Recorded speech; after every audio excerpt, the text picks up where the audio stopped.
Dun. Dun, dun, dun, dun, dun.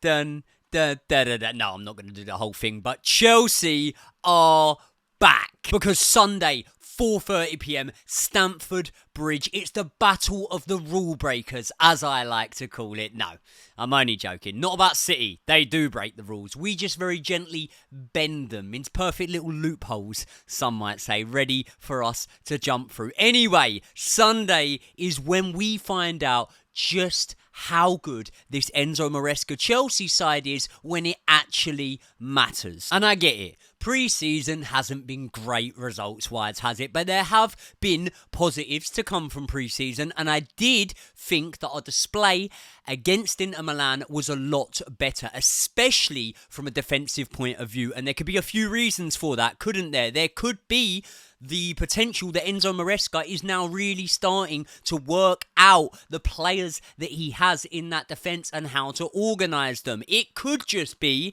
that we're now getting up to scratch fitness-wise and momentum-wise, and we've had a few games to shake the rust off. Or it could be the fact that nothing, and I do mean nothing, hits quite like a game at Stamford Bridge. And I'm starting to lean towards the latter. And for that reason, I'm absolutely buzzing for this one. So in this video, I am going to give you lot my starting lineup that I would pick from our 142 players if I was Enzo Maresca. We're also going to touch on City and speak a little bit about them. And I'm even going to go for it and give you lot a score prediction. But people, before we get into all that, welcome back to the Joey Knight podcast. If you are new around here, at the end of the video, if you like the content and you want to see more from myself, please hit the subscribe button. We did it all of pre-season. I was asking you lot to hit the subscribe button. I was on about 88,000 or something like that. And by hook or by crook, we hit the 100k mark. And to celebrate, I decorated my bedroom a little bit and tried to make the backdrop a little bit nicer for you lot. But now we need to move on to the next goal. And the next goal, what should we aim it for? I haven't even thought about this. 150k by the end of the season, or is that underselling it? Should we go 200k by the end of the season? I love how I'm just saying it as if it's that easy. Either way, if you're not already, hit the subscribe button, smash the like button right now. Let's get into it. Right, before I flash up my starting lineup on screen, I've got a level with you lot. This is probably the hardest I have ever found it to pick a starting lineup for a Chelsea game. And most of that, without adding any real big spoilers, comes down to the midfield, right? Because in my opinion, Moises Caicedo was our best midfielder last season. I understand that Conor Gallagher improved massively and was a pivotal player for us last season, not only in his performances, but in his leadership qualities. But I also think that due to the price tag and due to the fact that everyone in the media would love to be able to throw the flop label at Moises Caicedo, his good work went a little bit under the radar, and I do feel like he made that midfield tick, and I do think that he should be one of the first names on the team sheet. And also, you've got Enzo Fernandez in there, and I think that when you look at our midfield and when you look at the way that Enzo Maresca's system inverts, you would fancy Enzo Fernandez somewhere in there to give us that creativity. The creativity, I'm not going to say was far and few between last season, but I think when we laid down that money, not that it came out of my personal pocket or yours, but either way, we'll say when we laid it down, when we put down the big old bag of money for Enzo Fernandez, I think we would have hoped that he would have chipped in with a few more assists, maybe a few more goals, but this season could be the season when it happens. But then there's Romeo Lavia. And Romeo Lavia has impressed me so much during pre-season. I actually think he's cleaner and maybe better timed in the tackle than Moises Caicedo himself, and definitely than Enzo Fernandez, but I all think we understand that that's not really Enzo Fernandez's game. Also, when we speak about Enzo Fernandez's game and what we want to see from Enzo Fernandez, we speak about that creativity. But I'll tell you what, the passes and the balls that Romeo Lavia was making during his time at Southampton and has been making in pre-season, as soon as he cuts out that ball and straight away starts an attack, those intricate, creative passes are something that could really, really benefit us in a match like this, where potentially we could be forced to play somewhat counter-attacking football at times due to the fact that Man City are a possession-dominant team. And let's also give a shout out to Cucurella because he's been good in pre-season, but it's looking like he's going to go out on loan. So I think the options we've got there realistically are Caicedo, Enzo and Romeo Lavia. And at a glance, it kind of looks like it could be hard to fit them all into the same midfield. But actually, you can do it. And here is how you do it. So, as you can see on screen now, this is a team where you fit those boys in, but also, I do just want to let you know, this is not my official lineup. So, wait for it. We're going to get on to my official lineup. Now, the problem with this lineup, and by the way, you'll see Robert Sanchez in goal there. I obviously think that we should have really, in pre-season, given Jorgensen more minutes. I don't know why we spent the money on bringing him in if Enzo Maresca is not going to play him. And it looks at the moment like we're going to stick with Robert Sanchez. So let's hope, let's be optimistic, glass half full, and let's really, really get behind Robert Sanchez and hope that he can have a redemption arc this season, because shot-stopping ability, not too bad at all. But playing out from his feet, from the back, I should say, with his feet, not at all great. And that was exactly how we were sold him. But I have put him in my starting lineup there. Malo Gusto will be there because obviously Reece James is banned, and not only is he banned, he's also injured at the moment. Now we are hearing that Fofana and Levi Colwill will be the centre-back pairing that we start off with. And there's a very obvious reason for that, and that is because Levi Colwill has shown the ability to be able to move a little bit wider out to that left-hand side where I've got Marc Cucurella when Marc Cucurella inverts. So now you can see the team on screen of how I think that starting lineup, when you're really finding a position and trying to fit everyone in, this is how it looks. And the main difference in this team is you've obviously pushed Moises Caicedo and Enzo Fernandez up ever so slightly, right? Now, I actually like the two-man pivot of Romeo Lavia and Cucurella, and I think given the opportunity to do so, that pivot could shine, and it could show itself to maybe be just as effective as the one with Caicedo and Cucurella last season. And out of Enzo and Caicedo, you would imagine that Caicedo's role there would be to get up and down, be the legs and the engine of that sort of forward line, those floating eights, but be a lot more sort of box-to-box in a way and join in and help out Romeo Lavia and Cucurella when they need that help, which against Man City they obviously will do. And Enzo Fernandez will be the player that sort of stays there a little bit higher and maybe is tasked with unlocking the defence. But there is a clear problem here with that lineup, isn't there? Because when you look at that lineup, it's not the fact that Pedro Neto isn't in there. It's not the fact that Dewsbury Hall isn't in there after being signed and bought in as a student of Enzo Maresca at Leicester City. And it's not the fact that I've got Nicholas Jackson in there, even though he's only showed about 45 minutes in pre-season. The problem that I'm speaking of here, people, is the fact that I do believe that Nkunku is not best suited to play left wing. And before we sign Pedro Neto, who obviously a lot of people are also saying isn't best suited to playing left wing, not so sure about that one. I think they're just basing that off last season where he didn't always play there for Wolves. But actually, the majority of his games as a professional footballer have been at left wing. I think Pedro Neto can definitely do the job there. But the problem for me is I don't think Nkunku is best equipped there. I really think that Nkunku is best off in the position where I've got Enzo Fernandez there. A little bit more central, able to roam a little bit more and be massively creative along that front line. Now, I then do not think that it's a question of do we swap Enzo Fernandez for Nkunku, because obviously Enzo Fernandez is not going to play left wing for us, is he? So, then it comes down to Enzo Fernandez and Romeo Lavia.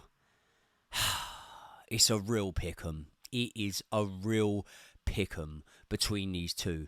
And despite me being so impressed by Romeo Lavia, despite me being so happy that he's back from injury and hoping so much that those injury problems that pretty much derailed his entire season last time out do not persist, I've got to look at it and I've got to think for the opening day against the champions, we've got to pick a side that fits for purpose. We've got to pick a side that know each other, that have played together last season and are going to have the best chance of being able to pull off a result here, because I spoke with Josh and he spoke about this game almost being a free hit, but I truly don't believe this game is a free hit in the slightest. I think it would do wonders for our confidence if we were to go into this game against Manchester City and get any sort of result. I think it would put us in really, really good stead moving forward. And for that reason, this is the team that I want to see. Still sticking with Robert Sanchez, as I do think that is what Enzo Maresca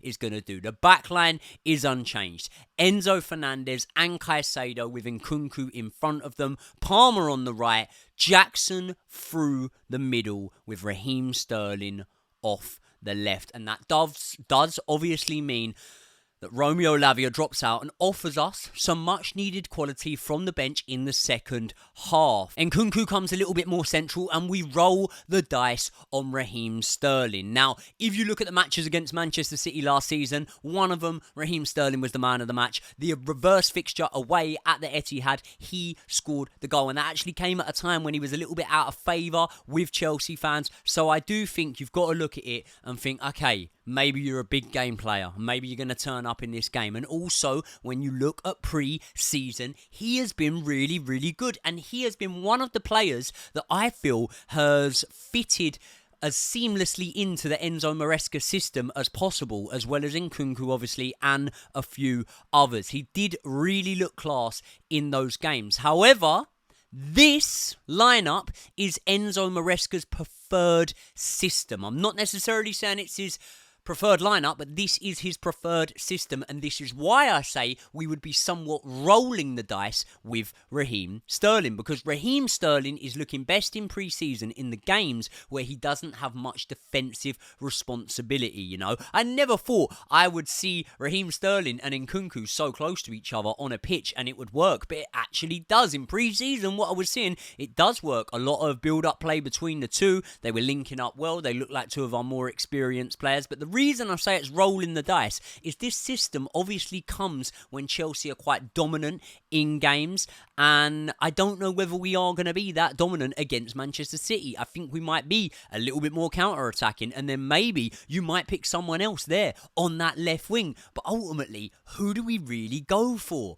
Mudryk, for me, I hope he proves me wrong. I do, because when you invest that sort of money, you would obviously want to get a return on that investment. But at the moment, Mudryk, for me, is not doing it. So I do think that Sterling, for the moment, is going to be our best option there, because obviously what we've got to remember is Pedro Neto. Do you know what? I've looked at a few of Wolves' pre-season friendlies and it just doesn't show the lineup for any of them. If anyone can tell me, did he play in pre-season at all for Wolves? I'm guessing that because of his participation in Euro 2024, he probably wouldn't have. And for that reason, he didn't come on against Inter Milan, and I don't think he's going to be ready to put straight in there from the start. Now, if Maresca did go with this lineup, I'm sure that we would see Madueke from the bench. I'm sure that we would see Kiernan Dewsbury-Hall from the bench. And maybe we would see Neto from the bench. Now, barring Haaland, Grealish, Ederson, one or two others maybe in pre-season, for the most part, we saw City start the B team